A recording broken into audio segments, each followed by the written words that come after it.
Mga pare ko, 33 years na ako nabubuhay sa mundo. And hindi masayang araw ito para sa akin. At gusto ko lang share sa inyo ito. Alam nyo, meron akong isang ugali. Napagod na ako at gusto ko na talagang lubayan or itigil. Alam nyo kung ano yun? Yung pagiging matulungin ko. Wait lang, hindi ako nagyayabang. Meron akong gustong i-share na experience ko, okay?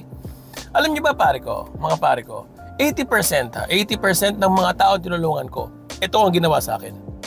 Niloko ako, inistafa ako, and worst, nilagay ako sa alanganing sitwasyon, ako na kayang tumulong, ako pa yung ipit.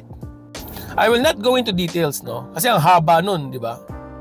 Parang gusto ko lang sabihin na parang wala nang puwang sa mundo ngayon 2024 pagiging generous. Di ba? Lalo sa mga hindi mo kakilala. Parang dapat tutulungan mo na lang yun talagang yung family mo, di ba?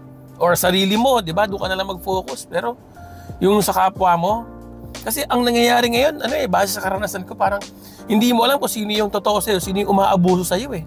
At ito pa matindi sa 80% ng mga yun. Wala man lang sa kanila nagpakita ng utang na loob na natulungan ko sila. Yun lang naman, nakakalungkot lang. See you on the next video.